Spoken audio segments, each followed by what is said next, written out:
1920. Walter Langdon hadn't walked out to check the fence along the creek for a couple of months. Now that the cows were up by the barn for easier milking in the winter, he'd been putting off fence mending, so he hadn't seen the pair of owls nesting in the big elm. The tree was half dead. Every so often Walter thought of cutting it for firewood, but he would have to get help taking it down because it must be 80 feet tall or more and 4 feet in diameter. And it wouldn't be the best firewood, hardly worth the trouble. Right then he saw one of the owls fly out of a big cavity maybe 10 to 12 feet up, either a big female or a very big male. At any rate, the biggest horned owl Walter had ever seen. And he paused and stood for a minute, still in the afternoon breeze, listening.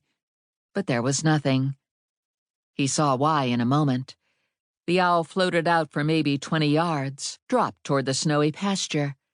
Then came a high screaming, and the owl rose again, this time with a full-grown rabbit in its talons, writhing, going limp, probably deadened by fear. Walter shook himself. His gaze followed the owl upward along the southern horizon, beyond the fence line and the tiny creek past the road.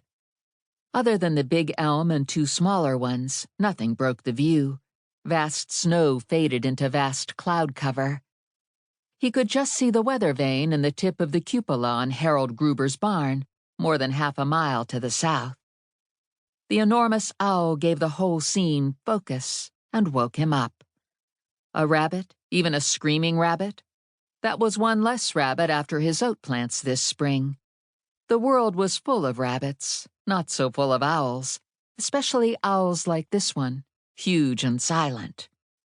After a minute or two, the owl wheeled around and headed back to the tree. Although it wasn't yet dusk, the light was not very strong, so Walter couldn't be sure he saw the feathery horns of another owl peeking out of the cavity in the trunk of the elm, but maybe he did. He would think that he did. He had forgotten why he came out here. 25 he was, 25 tomorrow. Some years the snow had melted for his birthday, but not this year, and so it had been a long winter full of cows. For the last 2 years he'd had 5 milkers, but this year he was up to 10. He hadn't understood how much extra work that would be even with Ragnar to help, and Ragnar didn't have any affinity for cows. Ragnar was the reason he had more cows. He needed some source of income to pay Ragnar, but the cows avoided Ragnar, and he had to do all the extra milking himself. And of course the price of milk would be down. His father said it would be. It was 2 years since the war, and the Europeans were back on their feet, or at least back on their feet enough so that the price of milk was down.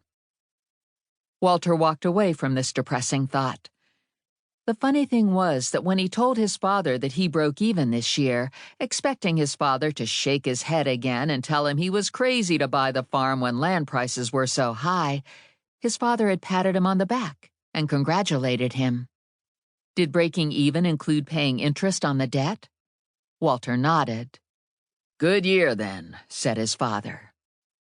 His father had 320 acres, all paid for, a 4-bedroom house, a big barn with hay stacked to the roof, and Walter could have gone on living there even with Rosanna, even with the baby, especially now with Howard taken by the influenza and the house so empty.